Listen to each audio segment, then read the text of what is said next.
Japan's sexual enslavement of Korean women during World War II. More than just another unresolved issue that strains bilateral relations, there are survivors of the atrocity and their families who more than deserve apology and compensation. However, Tokyo has been devoted to denying and burying its wartime sins.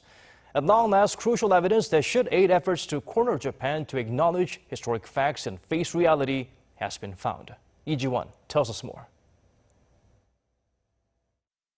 Women with faces full of fear are lined up against a wall. A man presumed to be a Chinese officer talks to them. This short 18-second video is of 7 Korean women sexually enslaved by the Japanese soldiers in Yunnan province, southwest of China around the end of World War II. It is the first ever video footage of Korean victims that has been found. On Wednesday, Seoul City and Professor Chung Jin-sung of Seoul National University unveiled a video from 1944, which had been stored in the National Archives and Records Administration of the United States for over 70 years. Previously, footage of Chinese comfort women had been found, but there were only pictures and documents on the Korean comfort women. But after the professor and his research team were certain that a video on the Korean victims existed, they spent 2 years searching for the footage. And they finally found what they were looking for amongst hundreds of film reels last month. The footage was taken by an American combat photographer just after the region was reclaimed from Japan by the Chinese. During World War II, an estimated 200,000 women, mostly Koreans, were kidnapped and forced to become sex slaves for Japanese troops.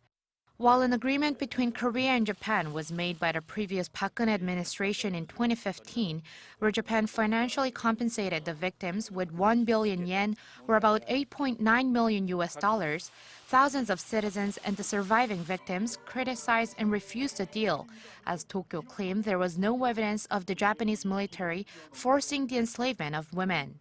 But with Korea's newly elected President Moon Jae-in calling for renegotiation of the deal, the research team says that they hope the footage will work as a tool to open up such talks.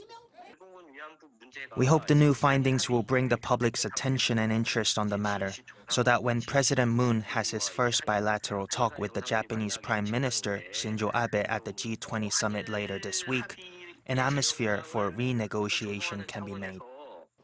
With only 38 Korean victims still alive, the research team stressed their determination to uncover this video evidence of Japan's sexual slavery so that there's a chance for the issue to be resolved within their lifetimes.